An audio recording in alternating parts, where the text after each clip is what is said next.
Thank you, sister. You know, it's good to see some familiar faces here, brothers, sisters, and some of my children are also here. Musle, Walida. That shows how old I am, right? And I know it's after Asar. I know it's after Asar. You have been fed 3 times. You know, same like those people who comes for the shark visit and stingray. You feed the shark, then after that the shark becomes so friendly with you, right? So this is the same they does to you, eh? Okay, so basically they have given me a task to talk about synergizing zakat.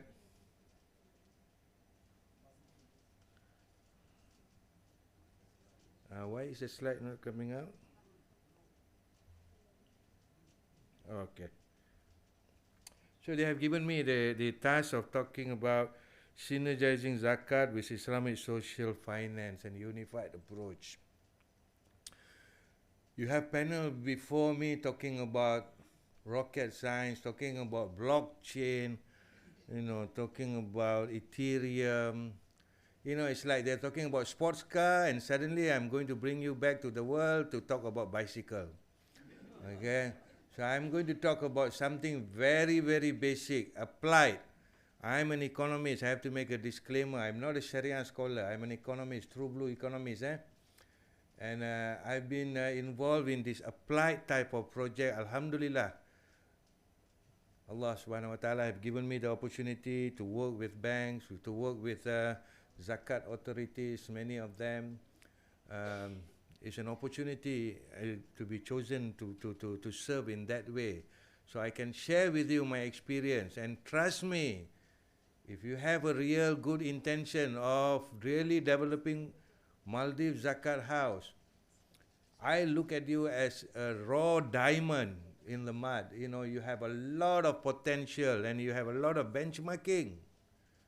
Zakat Kedah, when they started, they don't have any benchmarking. I remember when I saw the CEO said, Prof, I want to be the world leader in zakat. I say, okay, Dato', let me go back. And as usual, the panelists are talking about Baznas and you have so many zakat. Trust me, Baznas is nowhere near Zakat Kedah. Do you know that Baznas only collect 2% of potential zakat in Indonesia? Only 2%. Because in Indonesia, the collection is done via many different channels. People in Indonesia rather pay to an unauthorized zakat collector directly, not to Baznas. But Baznas is trying very hard. We have to salute them for that. But just telling you the reality. Because I also thought like that. I say, okay, maybe Zakat Kedah need to emulate Baznas. So we went on a hard journey looking at many data, statistics, experience, and then after 3 months, I went back to the CEO of Zakat Kedah and I told him, sorry Dato', I cannot help you to become the world leader. And he said, why, Prof? I said, you can only be a world leader if you are following someone. But when you are already leading the world, what else you want to be?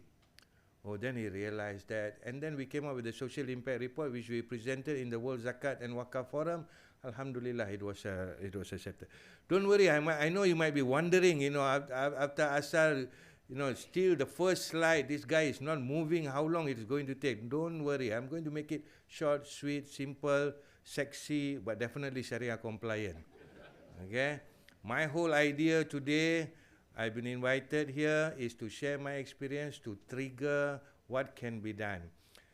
First of all, we have to have a paradigm shift. When you talk about Islamic social finance, most of you just think about zakat, right? And most of you think about zakat in a very negative connotation. You think zakat is for the poor, zakat is for the minute, zakat is for a very small project. Islamic social finance is not all about zakat. You have wakaf, you have sadaqah. Okay, majority think Islamic social finance, zakat, wakaf and sadaqah. Hey, what about hibah? What about infaq? Do you know that there are 37 instruments of Islamic social finance? 37 instruments. but we have forgotten. Some of them have gone out of the radar. Okay, so let us try to revive each and one of them and make it in such a way we can unify them, and we can use that approach to slowly uplift. And remember, when you talk about zakat, it's not a matter of helping the poor. You are also helping the rich. How do you help the rich? You help them by purifying. That was what I brought up in the morning. Remember I said, don't equate zakat and tax. These two are different things. Zakat comes from the God. Tax is a man creation. Zakat, why 2.5% flat? There is every reason behind that. Why people like to put progressive tax? Because of the man creation, sometimes they can put progressive tax, sometimes they can give exemption, and they can even give you reduction or discount. But zakat, sorry, my friend, it comes from the God. It's not ours to give discount. There's every reason. Because zakat is not a liability. Zakat is actually a beautiful present. It actually enhances, it purifies, it grows your asset as opposed to tax. So you have to have this mentality. So Maldives Zakat House, don't ever think that you go out to corporation, you are asking for their help. No, you are in fact helping them. You are helping the zakat payees. You are helping the stakeholders.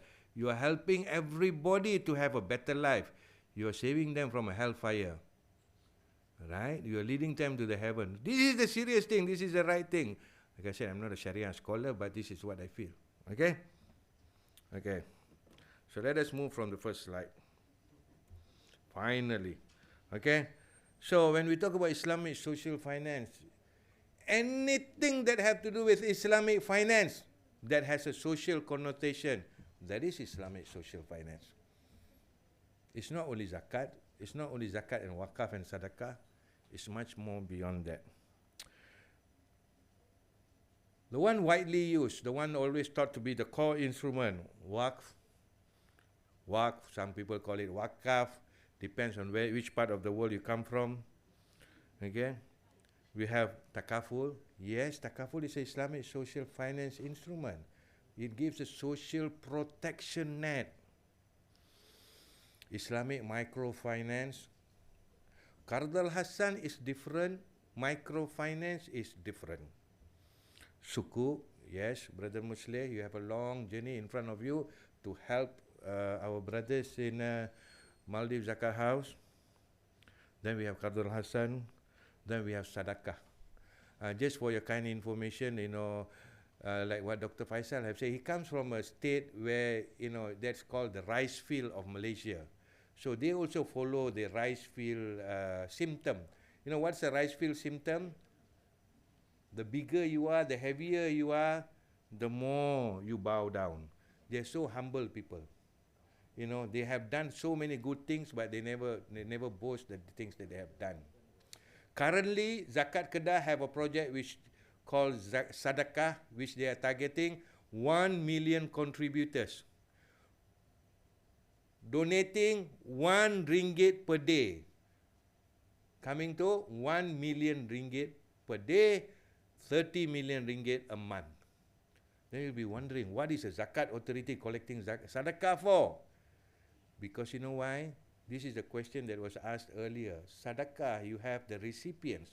But what about the others? How you can help? In what way you can help? So this is where Sadaqah comes into the picture. Because Sadaqah have less constraint. Okay? So what are the current challenges?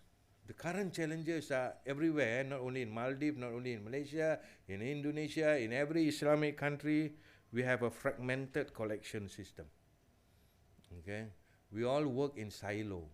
The Wakaf Foundation work in silo, Zakat works in silo, right? The income tax work in silo, everybody works in silo. We have limited transparency and accountability. So people always complain, why should I pay zakat? I can still see poor people. Why I need to pay zakat? Zakat is building, for example, in Malaysia, they say, 30-story building, but I can see poor people. No transparency, no accountability. So this is where the Zakat on Touch application actually enhance the transparency and accountability. You can have a real-time Zakat collection, Zakat distribution, where it's coming from, where it's going at a very real time. We have seasonal fluctuations in giving. You know, when you have this seasonal fluctuation, the problem is it's very difficult for you to plan, right? Then we have geographic mismatch. On a micro level, you have this geographic mismatch in Maldives. Maybe many people pay in Malay, but you know, many people deserve to be recipient in a South Atoll, for example, right? So if you talk about Islamic countries as a whole, you have a mismatch. There are rich countries, there are poor countries, right? So this is where we need to be innovative. We need to be more accommodative. So what are the other barriers to optimal impact? We have insufficient capital for scaling. You give zakat money one off, but how to help them to come out of the cocoon, come out of the poverty, come out of the difficulty? You need to combine other instruments in order to give them some opportunity. Don't be the same type of thinkers who say, poor people are lazy, poor people cannot, poor people does not deserve. If everybody says that, they will remain poor. They will be in the poverty trap.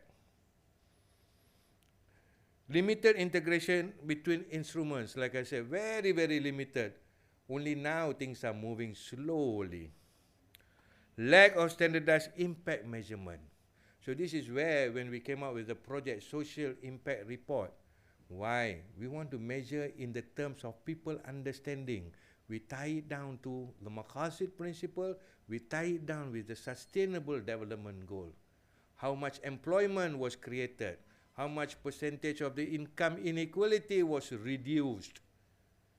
How much regional imbalances were reduced? How many gender imbalances were reduced? So we went back to the easier understood measurement.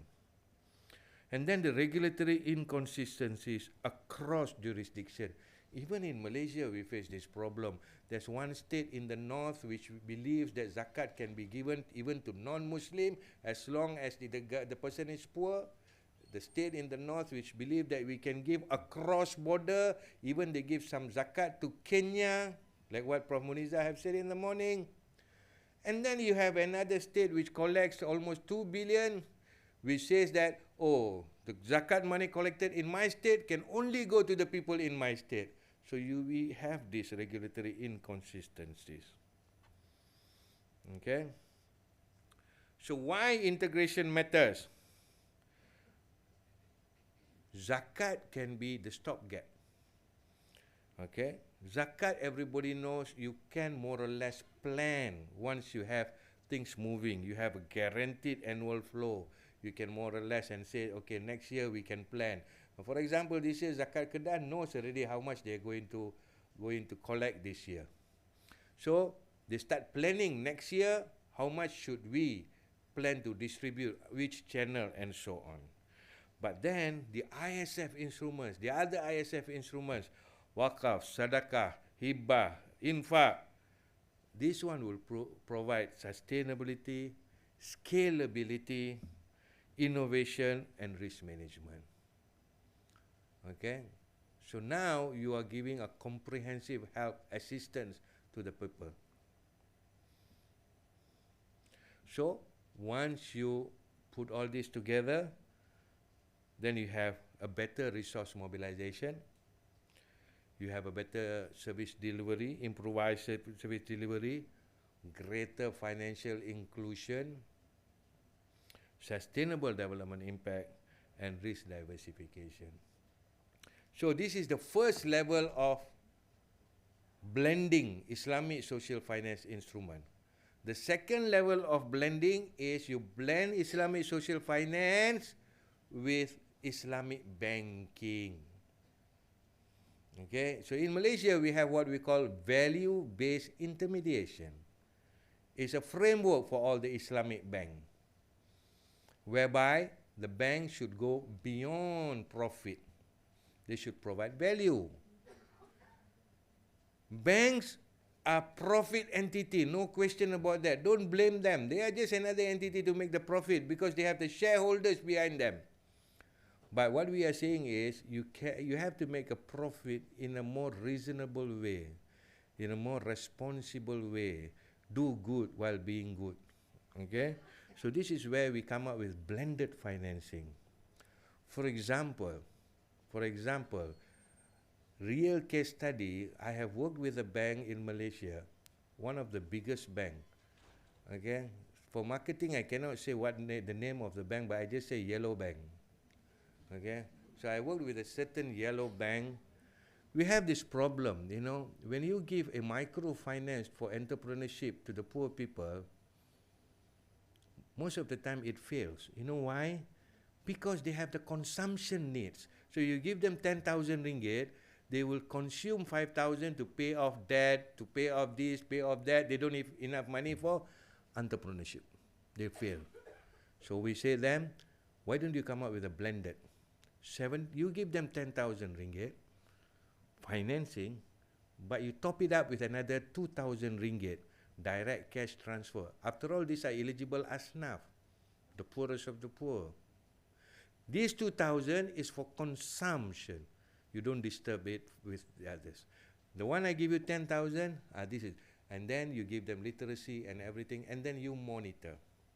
And this yellow bank, what they do, they ask the recipient to use their platform, the point of sale. So now the bank can monitor how much sale, what is wrong, what is right, and they can intervene whenever they need it to. Alhamdulillah, the success rate is good. Then you might be thinking, oh, blended financing is only for the poor. Not necessary. Sorry, I just take a small gap before the panel. Blended financing for the rich people, how do we do? When you go for a housing loan, you buy a house 300,000, they give you a financing, just say they give a financing of 250,000. When you buy a house, you want to move into a new house, you need equipments, right? You need lighting, you need fan, you need air conditioning, you need TV, you need refrigerator, and so on.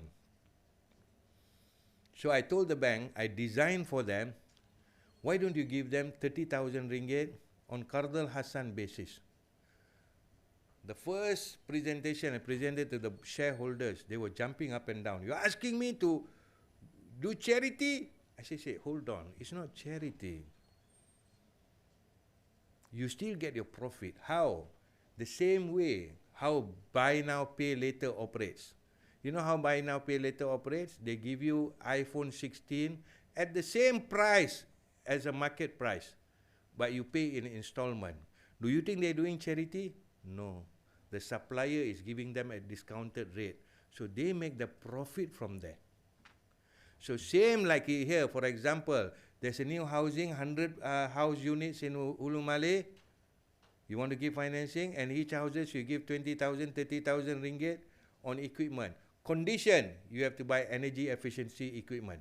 You have to buy energy efficiency TV, energy efficiency refrigerator, energy efficiency fan, aircon, and you have to install solar panel and so on. Where did you get your money from? The suppliers, they give you at a discounted rate. Then you might be thinking, suppliers are foolish enough to lose money? No, they don't lose money. So what do they gain? They give you on bulk purchase. They can clear their stock. They can order much more. You see, this is what I say, work together, stakeholders. Everybody help each other. At the end of the day, the bank will tick the box. We are not only profit-oriented. Look, we give Qardul Hasan for the house to come to save the planet, to save the environment. Right? At the end of the day, everybody win-win situation. So this is how you need to think out of the box. You need to be innovative. Zakat House, work with the banks, work with Takaful, and all of you come up with how you can help each other. At the same time, you enrich yourself. Right? And we have proven this. Seriously, if you go back to 2016, 2017, 2018, Either it's a coincidence. 2016, we worked with the Yellow Bank.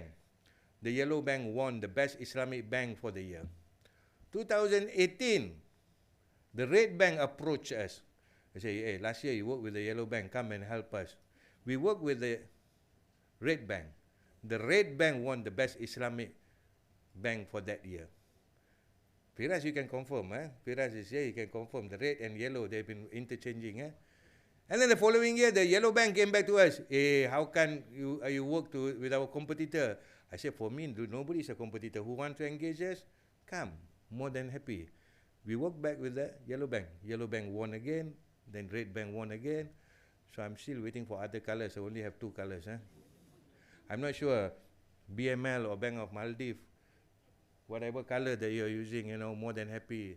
You can get in touch with either Dr. Aishah Muniza or Dr. Ismail Ali Nizam, and we can help you, inshallah. But like I said, the bigger picture is all of us work together as a team. Okay? So coming back here, the synergy, once we work together, number 1, resource pooling. You see, the banks have their experts, their brains. Maldives Zakat House have their brains. INCF has their brains. Right? So let us work together. Each of us contribute in a way that we can. We can combine all the instruments, be it within Islamic social finance or Islamic social finance and Islamic banking. We can create hybrid financing structure. If you have Sharia advisors, let them work on that. We can leverage takaful on top of that. Now you see how many people we are helping. We are helping the Zakat House. We are helping the bank. We are helping the takaful. Nobody is helping me. No, they can say they help me, they pay me money. No. Actually, I'm helping them. I always say, Dr. Faisal, go and meet the stakeholders. You tell them, hello, I'm helping you. You're not helping me.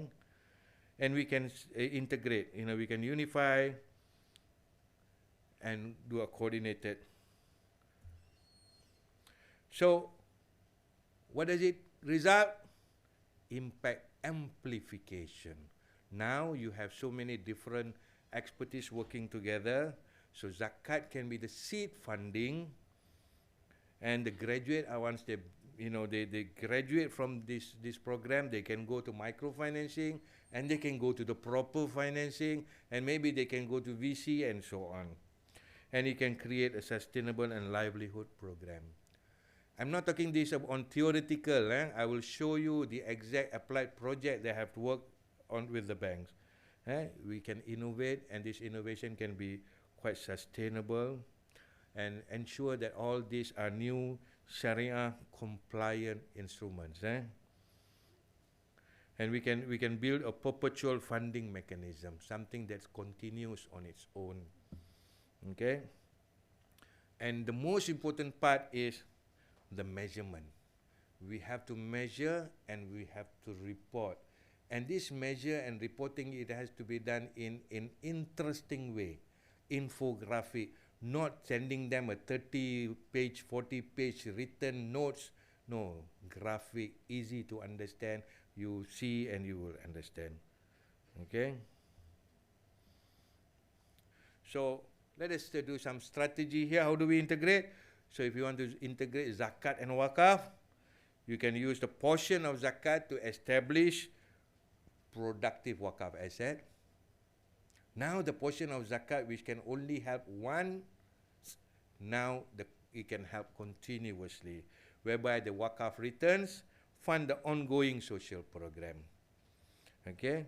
Beneficiaries eventually become wakaf contributors. So this is what we call benefit donors process. What are the benefits? Like I said just now, it transforms a one-time zakat into a perpetual income stream. It builds community assets and infrastructures. For example, currently, LZNK have shown just now, it has dialysis center, right? They have 3 schools, 3 zakat schools, 100% funded, secondary school, 100% funded. They have vocational training, he have shown just now. And there's also a special project that Zakat Kedah have worked on. This is a special project with the Aborigines. There is a certain tribe which is only exist in the part of Kedah bordering Thailand. Okay, Dr. Faisal can correct me if I'm wrong. I think there are about 500 of them left totally, and half of them are in Malaysia, half of them are in Thailand. These are Aborigines. They are known as Keng Siu. You can Google the name Keng Siu. They have been certified, unfortunately, have been certified as the lowest IQ human being. Okay, they have been certified as the lowest IQ human being because they marry among brothers and sisters. So Zakat Kedah, what they do, they have slowly plucked these people, put them in school. And I think it was last month, one of the Keng Siu, the first Keng Siu, stepped into a university. And there are a number of Keng Sius who on the way to become Hafiz. So Zakat Kedah have proven if there is a will, there is a way. No matter what people say, no matter how people brand it. Okay?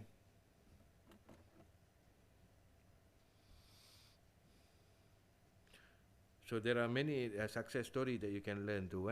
So the graduation model, Zakat provides immediate needs.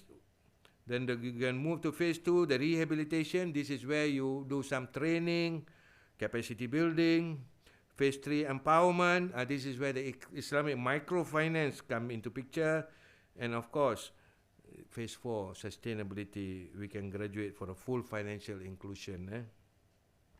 So we can have Qardul Hasan, we can have Takaful and mentorship and so on. Then the digital ecosystem, the whole day today you have been talking about that, digitalization, digitization, fintech, blockchain, whatever it is. Okay? So you need to have a unified platform which can feature real-time zakat collection and distribution. This is very, very important. And the transparency and accountability. Of course, the benefit would be reduced administrative costs, enhanced transparency, and so on. Okay, so I would like to bring to you a project that I have done for the last 4 years. It is called urban farming. So what project is this? I went to this certain yellow bank and I said, can you give me some money? I said, why? I said, we have a problem of urban poverty. We need to tackle, but I don't want you to give cash money to them. I want you to give them an avenue. So we look at a few examples. We look at vertical farming. We have urban farming, aquaponic, and so on. So we decided to do a pilot project whereby the bank gives me the zakat wakalah about 200,000 ringgit, and using that money we bought urban farming kit. It's a kit I will show you in a short while, where you have stacks. On the top is fruity vegetable, followed by a leafy vegetable, another row, and then you have fish at the bottom. Okay, why? Because in Malaysia, they like to eat fish, they like to eat vegetable. And the prices of vegetable at that point of time was increasing, inflation and so on. So they couldn't get good vegetable, good fish. So we were trying to tackle many things here. Number one, mitigate the cost. Number two, we want to provide an additional income. Number three, we want to provide halal and tayyib food and so on. So we went and test. We chose asnafs, registered asnafs, but we did it in a 3 different scenario. Scenario 1, 25 asnaf was grouped together under a greenhouse. and each of them have their own personalized kit inside there. Another 25 asnaf, we give them the kit to be stored in their house. And then another 25 asnaf was mini. So we choose a mini greenhouse where we have 5 kits and so on. Okay, what were we trying to achieve? We were trying to achieve under this proof of concept, self-sustainability. Like I said, I was very honest with the bank. I said, I'm not going to create millionaires or comfortable. I just want to give them some additional money. I want to give them nice halal and tayyib food and so on. But I tie it up with the SDG, the maqasid, the VBI and so on. Okay? So this is the whole spectrum of how I want to educate them, empower them economically, health-wise. Remember, it's halal and tayyib, no pesticide, no nothing, as well as green. Okay, the target group and so on. So this is how it looks like. So you have layers, These are the real picture, It's not a Google stock picture, These are real pictures of the vegetables. So this is the project that we did. That's the greenhouse. I'm not saying you're going to replicate exactly here, because I'm also doing this in another country, but that country is like an island like Maldives. So what we have decided is I'm not going to do urban greenhouse like this, but we are going to build fish cages near the beach area. Rear the fish using cage, which might be more suitable to Maldives, I'm not sure, but this is open for discussion. So that's the greenhouse. And this is how we started it off. Those are the real recipient.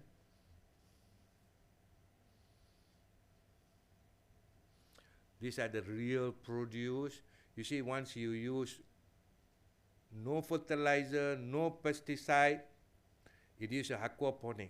The fish waste is pumped to become the fertilizer for the vegetables. The oxygen released by the vegetables provide oxygen for the fish. So it's a self-moving system. So this was the first harvest in 2021. As you can see, there are different vegetables there. The Brazilian spinach, water spinach, mustard, celery, and so on. And we have 3 different kind of fish. And you can see how we transform the whole area to become green, right? And these are the real fish. So apart from the one in the kit, we also have tanks where we rear more fishes there to give them. So what we did was, once the produce was coming in fast and furious, we start to do weekly market. So we informed the surrounding community and we said, we have halal and tayyib produce, vegetable and fishes, would you like to? And they were more than happy to pay a premium price, right?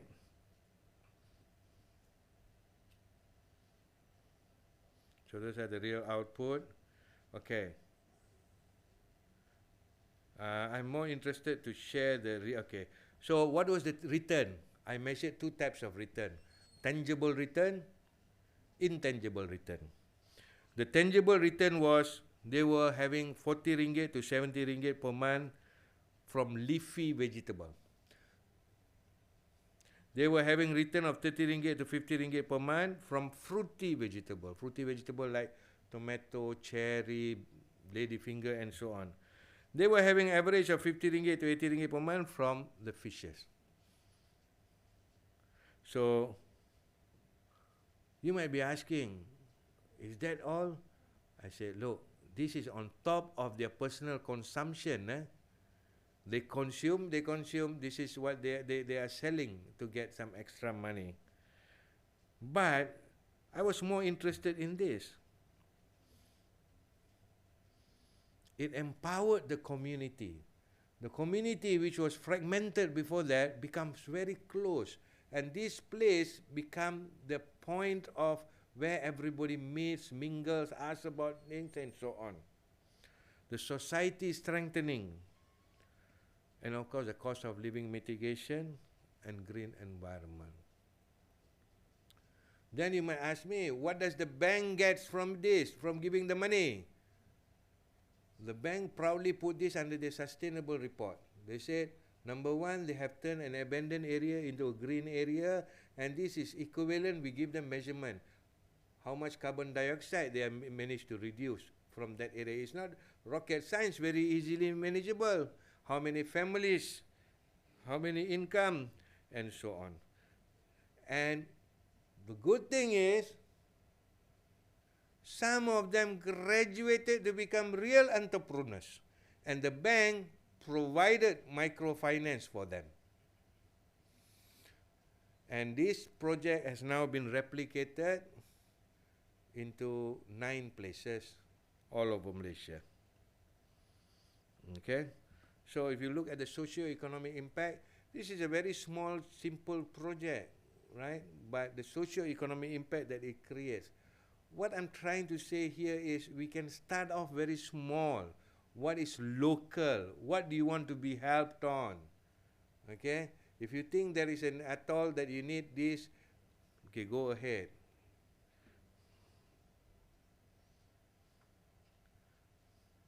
Okay?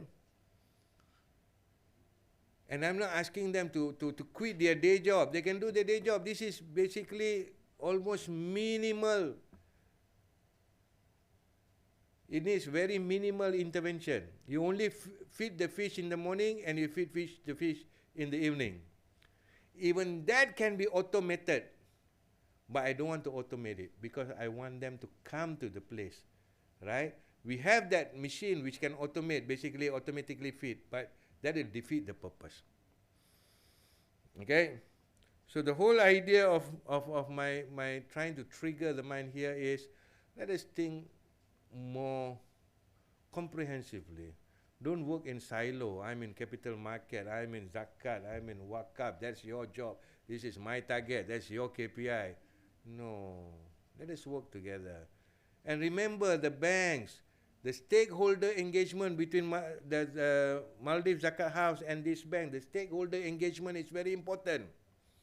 Maldives Zakat House, don't ever feel so humble saying that, oh, I'm going to beg them for money. No, you are helping the bank to create its reputation. And the banks don't feel like every time you see Zakat House and saying that, oh, here comes again asking for donation. No, this is an opportunity for you to build the environment. But it's how you want to build the report in such a way that everybody can help each other. Right? So same goes for me. I'm not here because you helped me to come and site visit Malay or no. Right? I'm here to bring you to heaven. Inshallah, we'll bring each other. Okay? I know because it's after Asar, like I said, you have been fed 3 times, fed well. I have to make sure that you don't agree with, I don't want you to agree with me. If no, everybody will start agreeing with me. Yes, yes, yes, everything you'll agree. No. Okay, so if you have any question, like I said, I promised myself to make it short, and I made it short. Any question, I'm more than happy to attend to. Assalamualaikum warahmatullahi wabarakatuh.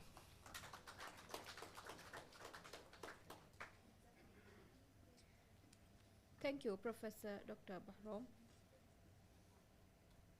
मैं साहब मौलवा गुड़ेगो तुम audience के फरातों सवाल करूँ की फुर्सत होने वाला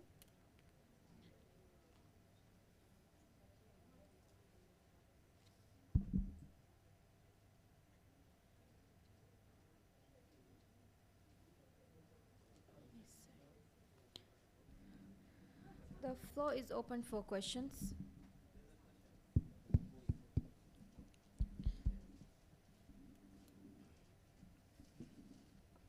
मैं साहब मौलवा गुड़ेगो तुम ऑडियंस के फरातों सवाल करूँ की फुर्सत होने वाला Assalamu alaikum, Professor. Assalamualaikum warahmatullahi. So, based on the presentation, actually, I want to ask what are the lessons that Maldivians take from that urban farming project? Okay, thank you, Alida. First of all, there are opportunities for Maldivians, especially for the Maldives Zakat House, to come up with such a community empowering project, depending on the localized. I'm not an expert for Maldivians. What I mean, not an expert, I don't know what fish you consume, what vegetables do you consume, and so on. Okay, but based on your liking, if you think that there is an opportunity for a community project which can comes from many source of funding, either the banks, the takaful, or any high net worth, which can help 25 families, 30 families to mitigate, to reduce their household expenditure, which can provide them with some extra income. Please go ahead and do. You see, sometimes what we want to do big projects. We want to do projects that give huge return. We forget the fundamentals, right? These are some things that you can do in pocket, where you start building blocks on community project, and slowly you can populate it, inshallah. So for Maldives House as well as the others, I would love for them to come up with something along this way. It can be similar, urban farming. It can be cage fishing. I'm not sure. You are the expert of the country and the community.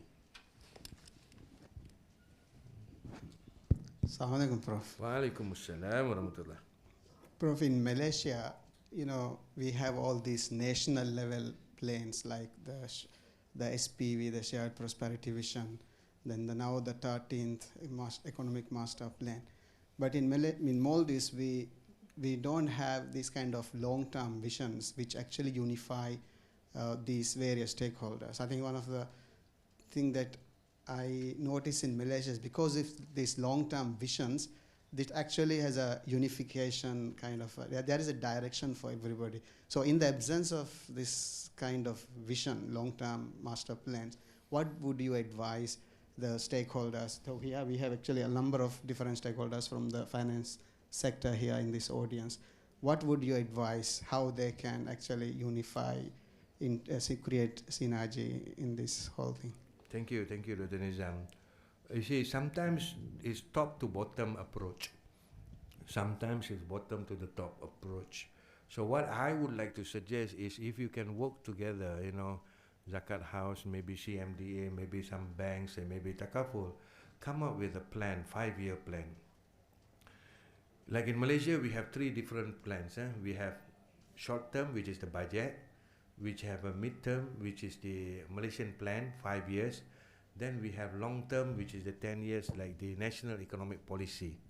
So you can come up with this kind of 5-year plan together, jointly done by Zakat House, CMDA, and maybe BML or some of the banks, coming with a plan where you want to eliminate hardcore poverty, or you want to ensure reduction of income inequality, where, like Dr. Faisal have said, the first thing you need to do is come up with a blueprint, a document, what you want to do.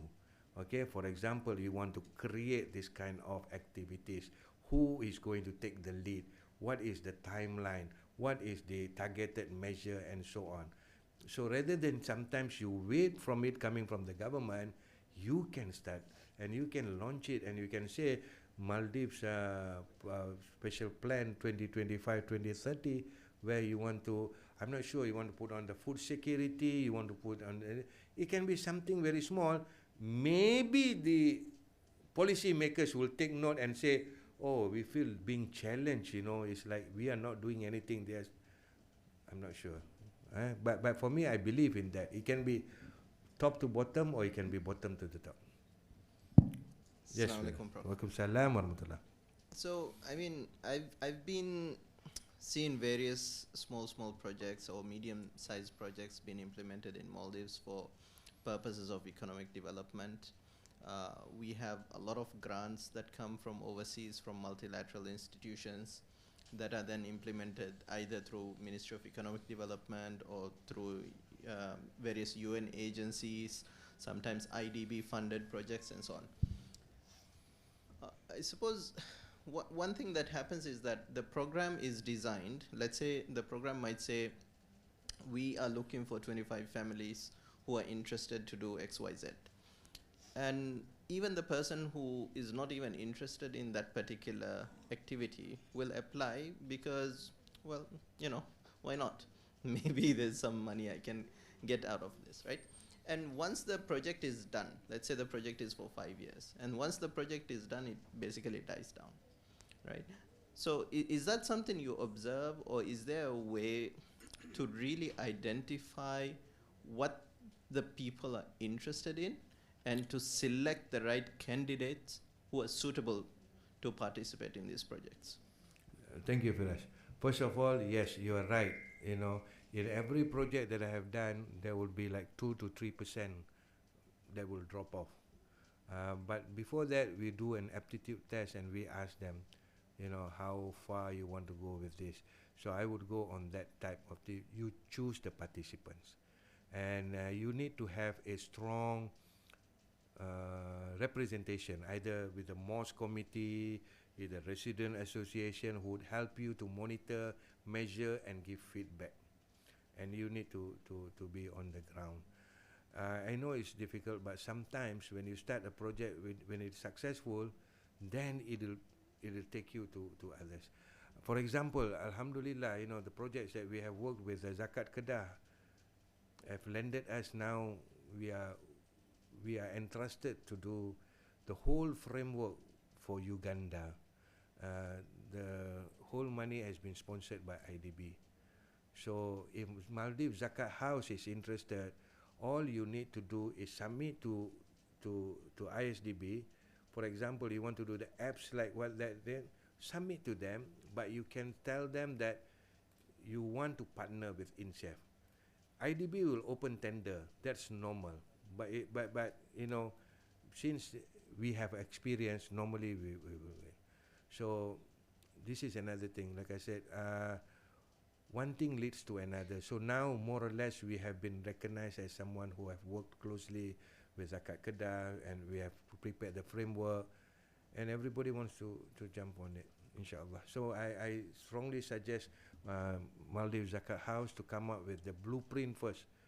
Where are you going? Where are you heading? What is your target? You need to have target for the next 5 years. What's the zakat collection? You need to have target. Where is this going to come from? You need to have a target where you want to distribute. So once you have this, that will convince the others to start giving. And once you have the target, go out and say, this is 5-year plan of Maldives Zakat Houses. This is what we are targeting. This is how much we want to collect. Let us work together for the betterment of the society, for the betterment of the ummah.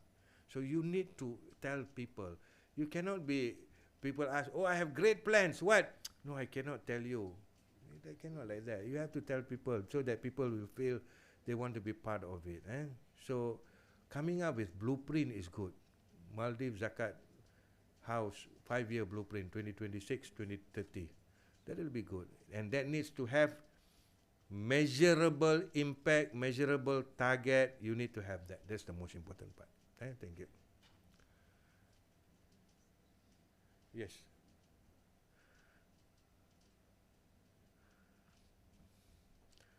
At least I know CMDA, Musleh is here. So if CMDA is not giving cooperation, you tell me.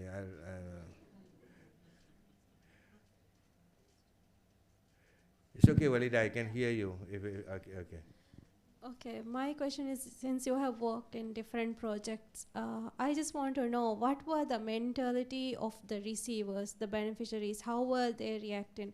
Because something we have noticed in the Maldives is that there is the somehow mentality in the minds of people that they want most of the things for free. So government is also giving to a great extent a lot of things for free. So that mentality is coming into the people's minds as well. and when we give blended financing or microfinancing, and then when we say guard, the mentality is that they don't need to pay it back. So what were the mentality of those communities? Okay. Firstly, of course, you would have some bad hats. That one is a fact. However, we have overly played this card, because it has been overly generalized that poor people, lazy attitude, they don't want to pay. We have somehow. So if we reframe it in a positive way, I think Dr. Faisal can vouch for that. If you show them that they are loved, they are cared, they will show their love back to you. But if we keep on insisting, I'm going to give you microfinance, I know you are not going to pay back. They won't pay back. I know I'm going to help you, you won't grow. They won't grow because we have already prescribed what is going to happen. But if we say, I have a belief in you. Like I say, the Kingship people, the lowest IQ people in the world, who would have believed they would turn out to be an Hafiz? Who would have believed they would end up in a university? It was last month, right, Dr. Faisal? It was a beautiful moment, the first Kensio stepping into a university, and this girl went through the school of Zakat Kedah, and there are still many more waiting. Okay, so thank you very much, inshallah. Thank you, sisters. Assalamualaikum warahmatullahi wabarakatuh.